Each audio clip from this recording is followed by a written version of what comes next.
I was standing outside the HOA gate, screaming at the intercom, watching the paramedics bang on the keypad like that would magically make it open. My dad was dying. Inside. 100 feet away. And the gate would not open. And the HOA president? She was on the other side of the fence, watching, arms crossed.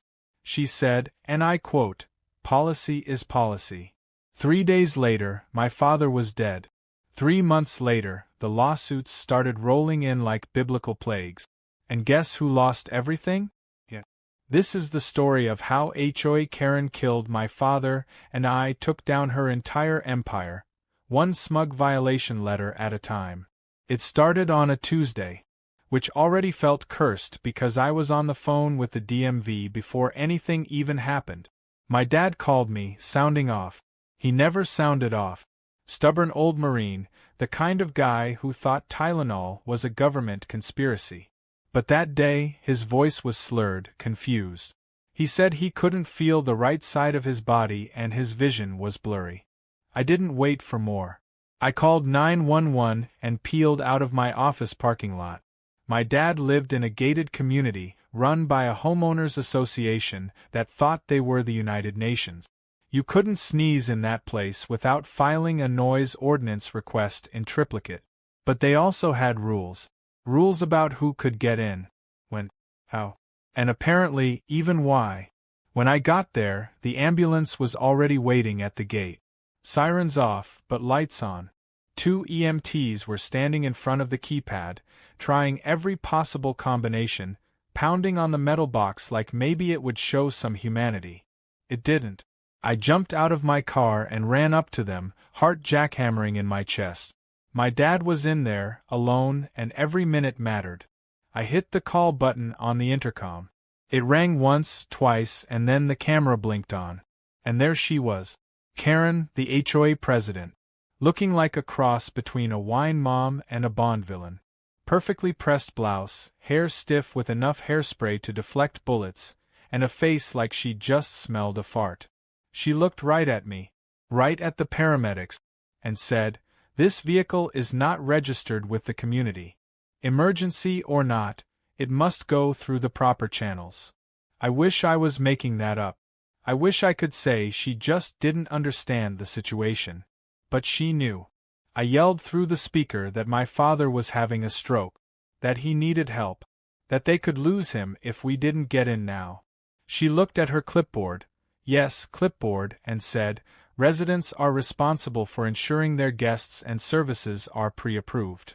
Then she hung up. That gate didn't move an inch. It took 13 minutes.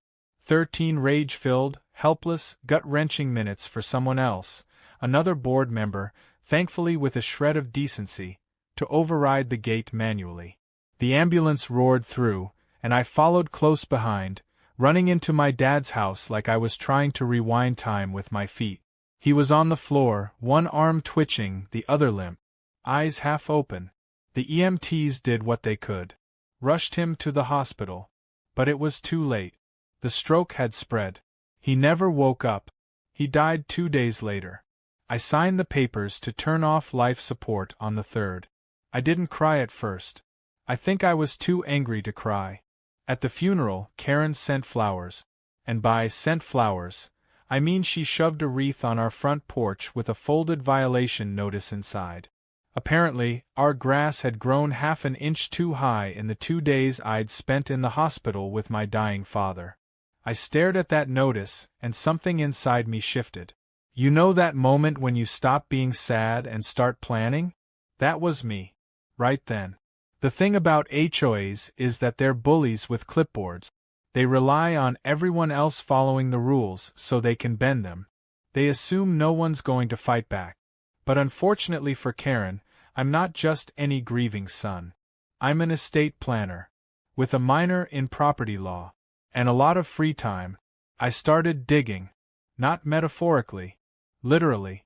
I went through their charter, their community bylaws, even the state regulations they were supposed to comply with. And guess what? That gate? It was installed illegally. No emergency override system. No compliance with local ordinances. Technically? Every second it stayed locked during an emergency was a liability. But I wasn't going to scream that into a void. I needed more. I needed receipts. So I started talking to neighbors. I made it casual at first. Small talk while walking my dad's dog. A few "Hey, did you hear about" conversations. And what I heard was gold. A neighbor's dog had died in a fire last year because the fire truck couldn't get through. Another woman had a miscarriage and wasn't allowed to call an Uber because they weren't on the guest list. Someone else said Karen fines them $100 every time their daughter parks her car in the wrong direction. The list went on and on. I wasn't just holding a grudge. I was building a case. But just when I thought I was one step ahead, she struck again. This time with a certified letter. A formal citation. Apparently, I had committed emotional disruption of community harmony by yelling at the paramedics in view of other residents. Yes. She cited me for begging emergency services to save my father's life. I read the letter 3 times. Then I laughed. Not because it was funny, but because it confirmed what I needed. Karen wasn't just clueless. She was dangerous and reckless. And now, officially, I had a paper trail. I filed the first complaint with the city 2 days later. Not the lawsuit. That came after. No, the first shot was subtle. A request for public review of their gate installation permit. Spoiler, there wasn't one. Then came the fire marshal's report. Then the accessibility complaint. I didn't throw one big punch. I threw 1,000 paper cut. Each one small. Each one legal. Each one deliberate. And just when I thought I had a rhythm going, I got a knock on my door. A man in a suit. Slimy smile. Sunglasses indoors. He handed me a folder and said, "You've been served." Karen was suing me. For harassment. For defamation. For intentional disruption of neighborhood tranquility. And here's the best part, she had filed it under the HOA's name, meaning the entire board was now legally entangled. I stood there on my porch, holding that folder, and realized something incredible. Karen had just made her biggest mistake yet. She made it personal. Karen made it personal, and that was a strategic misstep on her part. Because the thing about making it personal with someone like me is that I don't just get angry, I get surgical. Her lawsuit was laughably fragile, a patchwork of buzzwords and HOA jargon strung together like a badly written soap opera script. She claimed I was undermining public trust in the HOA, that my actions had created emotional unrest among residents, and that I had willfully and maliciously weaponized grief for personal gain. And yet, nowhere in that stack of legal fluff was any acknowledgement of the fact that her gate had delayed medical care and contributed to a man's death. No. According to her, the real crime was my attitude. That I didn't take my father's death quietly. That I dared to question her authority in a place where authority was her entire personality. So, I did what any responsible adult with a vendetta and a mild caffeine addiction would do, I lawyered up. My attorney, Denise, was a calm, sharp-witted woman who had taken on more HOA cases than she could count. When I handed her the lawsuit, she laughed so hard she had to take a sip of water to recover. "Oh, she's in for it," Denise said, flipping through the pages like they were coupons. We filed a motion to dismiss, but we didn't stop there. Denise filed a counterclaim. Wrongful death, negligence, obstruction, emotional distress. And the cherry on top? A public accountability suit, dragging both Karen and the HOA into the spotlight. The moment that case became public, everything changed. A local news station picked up the story. HOA refuses emergency access. Resident dies. The anchor said my father's name out loud. People started reaching out. Strangers. Former HOA board members from other communities. Even a retired firefighter who said he'd experienced the exact same delay due to a gated community mishap. Everyone had a story. And more importantly, everyone hated their HOA.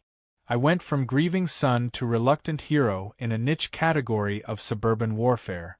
I didn't ask for it, but I was damn well going to use it. Of course, Karen didn't take the attention well. Her public statement was a masterpiece of passive aggression. She said, and I quote, "While our community mourns the unfortunate circumstances, we also must remember the importance of order, security, and respect for procedures designed to protect us all." She might as well have called my father's death an inconvenient scheduling conflict. Her smugness only added gasoline to the fire. The comments section of the news article exploded. People were outraged. Some were furious that an HOA even had the power to delay medical aid. Others were sharing their own horror stories. Gates locked during fires, paramedics stalled during heart attacks, families penalized for hosting birthday parties with unregistered guests. Karen had unintentionally opened Pandora's box. Within 2 weeks, the HOA was drowning in scrutiny. The city opened an investigation into their gate system. A fire marshal showed up unannounced and discovered that their so-called emergency override box had been non-functional for over a year. Strike one. The ADA compliance team followed. Turns out, the community had multiple violations when it came to elderly and disabled residents accessing their homes. Strike two. And then came the insurance audit. This was the real gut punch. Their liability insurance had lapsed 6 months earlier due to an unpaid renewal invoice that Karen had conveniently ignored. Strike three. The HOA wasn't just in trouble, it was wide open and bleeding. But Karen? She still strutted around like she was invincible. Still handing out citations. Still calling board meetings like she wasn't 2 inches from a legal cliff. At one meeting, she actually accused me of orchestrating a coordinated smear campaign against her leadership. As if I had the time, energy, or desire to run a political coup against the queen of the flowerbed. I recorded everything. Every word. Every interaction. Every ridiculous piece of paper shoved under my door. It wasn't paranoia, it was preparation. I had learned by now that in HOA world, documentation was ammunition. Meanwhile, Denise worked overtime. She requested financial records from the HOA, and when they delayed, she filed a subpoena. What we found in those records was enlightening. Karen had been reimbursing herself for community representation expenses. Thousands of dollars in personal spa visits, luxury meals, boutique hotel stays, all charged under vague labels like external relations or professional morale boosting. In other words, she was stealing. We handed the file to the city attorney's office and watched the wheels of justice start to spin. But the moment that truly made it real? The day I walked past Karen's house and saw a city inspector stapling a bright red violation notice to her front door. It wasn't just poetic, it was downright cinematic. Her own rules turned against her. The woman who had fined me for overgrown grass now had a citation for an unpermitted water feature and misreported landscaping expenses. Apparently, the koi pond she installed last spring was built without a permit. You can't make this stuff up. And yet, she still didn't back down. When the board members started resigning, she held a press conference on the community lawn. I kid you not, she stood in front of a handmade banner that read, "Leadership Under Fire," and claimed she was being targeted because she was a strong woman who enforced order in a world of chaos. Half the residents laughed. The other half groaned. No one cheered. It was over, and she just didn't know it yet. Then, out of nowhere, I got a call from a woman named Linda. Soft voice, nervous tone, said she was on the HOA board until last year. She asked if we could meet. I agreed. We sat in a coffee shop while she told me the real story. Karen had threatened board members with lawsuits if they didn't go along with her decisions. She had allegedly forged signatures on some internal vote. And worst of all, there had been previous emergency gate failures that were covered up by editing the entry logs. She handed me a flash drive. Said she couldn't live with the guilt anymore. I took that flash drive home, plugged it in, and saw everything. Emails, meeting transcripts, internal memos, all of it pointing to deliberate negligence, cover-ups, and manipulation of the HOA's own systems. I had proof that my father wasn't the first. Just the last. That changed everything. This wasn't just a civil case anymore. This was criminal negligence. As I stared at my laptop screen, flipping through each document, I realized what had to come next. The lawsuit was just the beginning. The real war was about to start. And Karen? She was going to wish she had just opened the damn gate. Karen didn't see it coming. She was too busy giving interviews to local lifestyle blogs and issuing defensive HOA newsletters, calling herself a victim of internet mobs and misinformation. She kept pretending the fire wasn't already at her doorstep, even as her carefully curated kingdom started to rot from the inside out. But when the subpoenas started landing in mailboxes like flaming arrows, things got quiet. Real quiet. 3 board members quit in the same week.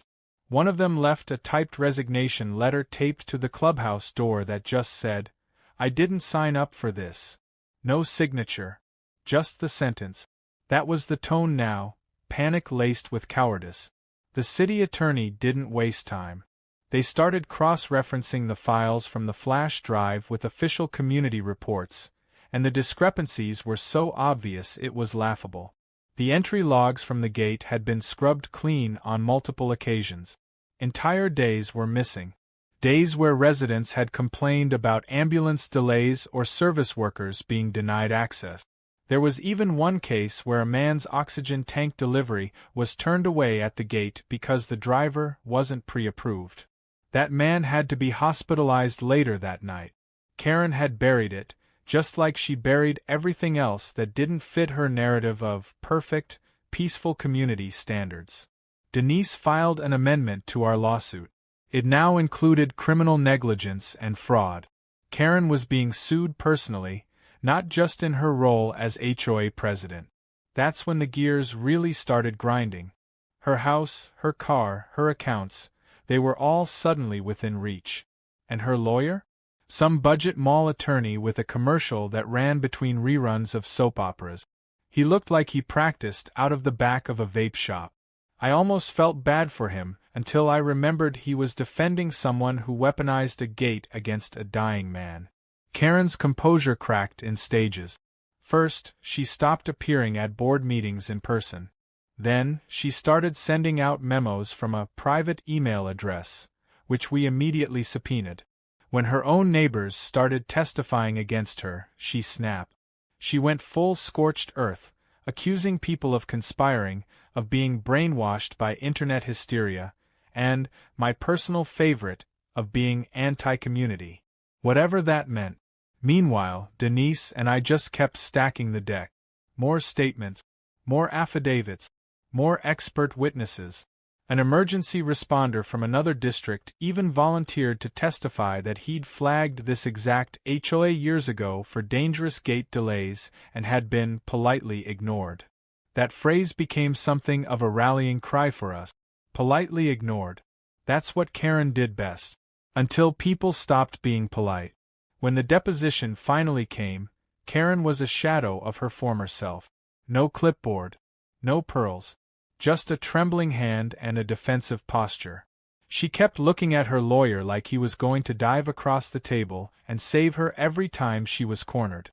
But Denise didn't even raise her voice. She calmly, methodically dismantled her. Question by question. Email by email. Karen tried to dodge, to blame others, to claim she didn't remember certain conversations, but the flash drive didn't lie. There was an entire thread where she discussed delaying emergency services in order to protect the HOA from future liabilities. Imagine thinking that letting someone die was a way to protect your organization. After the deposition, the city revoked the HOA's operational license. That's not a thing that happens often. But in this case, the HOA was so tangled in corruption, mismanagement, and outright cruelty that the city decided to step in and place the entire community under temporary municipal management. Overnight, Karen lost every ounce of authority she'd clung to. Her gate? Dismantled. Her parking violation crusade? Cancelled. Her power? Gone. And the cherry on top was that the new city-appointed manager was the same guy Karen once fined for leaving his trash cans out past 6 p.m. The irony was so thick you could bottle it. Of course, the legal fallout was just beginning. The civil case moved forward with enough momentum to make her sweat blood. Multiple plaintiffs joined. Families, elderly residents, people she had hurt, fined, threatened, or ignored. The case file looked more like a phone book by the end. And while Karen desperately tried to settle quietly, Denise refused. We weren't going to let this end in a sealed agreement and a slap on the wrist. People had suffered. Some had been permanently affected. My dad had died. This wasn't about revenge anymore, it was about accountability. And Karen, for the first time in her miserable reign, couldn't wiggle her way out of it. At one point, Karen tried to sell her house to avoid the court-ordered lien. But the moment the listing went live, the comments section lit up like a Christmas tree. Is this the house where that HOA psycho lived? Does the gate still murder people, or is that extra? The real estate agent quit after 4 days. Public opinion had turned her into a pariah. She wasn't just Karen anymore. She was that Karen. The cautionary tale. The meme. The story people told at backyard barbecues when they wanted to warn others about the dangers of unchecked HOA power. The trial date was set for late spring, but Karen's side blinked first. Her lawyer proposed a settlement. Massive damages. Full admission of fault. Public apology. We considered it. Denise wanted to push for more. But I knew what I wanted. Not just money. Not just her house. I wanted something permanent. So I negotiated one last condition. Karen would be legally banned from holding any position in any HOA, community board, or property management group for the rest of her life. Lifetime disqualification. She could plant flowers in her own backyard, sure, but she'd never be allowed near a clipboard again. When the judge read the terms aloud, she looked like someone had stolen her spine. She nodded. Barely. Like a kid being forced to apologize in front of the class. And when it was all over, I walked past her without a word. I didn't need to say anything. She knew. Afterward, I went home and checked the mailbox. Inside was a final letter from the dissolved HOA. It was an old one, delayed in delivery, postmarked before everything blew up. It was another citation. This one for excessive wind chimes. I laughed. Out loud. It was so perfectly ridiculous, so on brand for her reign of petty tyranny, that I framed it. But just when I thought the story was wrapped, that everything was settled and done, I got a call from Linda again. Her voice was different this time. Urgent. She said she had something else. Something bigger. A second flash drive. One Karen had hidden. One that had information not just about our community, but several others she had been involved with years before. Patterns, deals, secret finds, and potentially more deaths. That's when I realized it wasn't over. Not even close. Karen might have lost her gate, her title, her money, but what she'd built, this machine of quiet abuse disguised as community order, might still be alive in other places. And if it was, then I had a new mission. Because I wasn't just going to burn the gate down. I was going to tear down the whole damn system.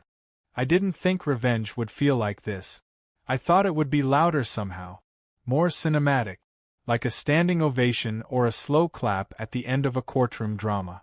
But when the final ruling came in, when the last signature dried on the settlement papers and Karen's name was officially stripped from everything, it was quiet. No fireworks. No victory parade. Just a long, deep exhale and the heavy realization that the thing I'd been holding on to for months, anger, grief, drive, had finally landed somewhere. I didn't feel triumphant. I felt free. And tired. But mostly free. The HOA was dead. Gone. Legally dissolved, its assets seized, its board dismantled. The city had taken over management of the community with a rotating oversight committee and a hotline for emergencies. The gate was physically removed, dismantled piece by piece over the course of a single morning, while residents watched from their porches sipping coffee like they were watching justice unfold in real time. One neighbor even brought lawn chairs. Another passed out cupcakes. It was the most cheerful demolition I'd ever seen. The keypad that once refused entry to paramedics now lay in a heap of broken circuits and bent metal. Someone spray-painted, "Access denied, HOA" on it before it got tossed into the back of a municipal truck. Karen was nowhere to be seen during the teardown. She'd moved out a week earlier, slinking away in the dead of night with what little dignity she had left. Her house had been sold at a loss, her bank accounts picked clean by court-ordered damages. I later heard she ended up in a gated apartment complex in another part of the state. The irony would have been delicious if it wasn't so sad. She was living in someone else's version of her old power. This time, she was just another resident. No clipboard. No control. Just a gate she couldn't command, waiting to deny her access like poetic justice on a timer. I didn't follow up with her. I didn't need to. That chapter was closed, and I had other things to focus on. Because here's the thing about going through hell and making it out the other side, you start noticing who else is still stuck there. The stories didn't stop after the lawsuit. They kept coming. Emails. Letters. Anonymous tips. Other neighborhoods, other HOAs, other Karens. Different names, same game. I wasn't surprised anymore. Just motivated. So I started something new, a foundation in my father's name. The Emergency Access Initiative. Our mission was simple. No more locked gates between first responders and the people who need them. We started small, education campaigns, community talks, interviews with local news outlets. Then we moved into advocacy, working with state representatives to pass legislation that required emergency override systems in all gated communities. That one was personal. I stood in front of a committee and told them exactly what had happened to my dad, word for word. No sugarcoating, no dramatics, just the brutal truth. He died because a keypad didn't recognize an ambulance. That was enough to push the bill through. And it wasn't just our state that paid attention. Other states began drafting their own versions. Momentum was a beautiful thing. I stayed in the house for a while after it all ended. Not because I loved it, but because it was his. My father had built that place himself, brick by brick, every corner filled with his stubborn pride. I couldn't bring myself to sell it yet. It was quiet now, without the threat of fines or HOA goons lurking with cameras and clipboards. The neighborhood changed, too. People smiled more, talked more, laughed without checking over their shoulders. It was like a collective exhale had swept through the community.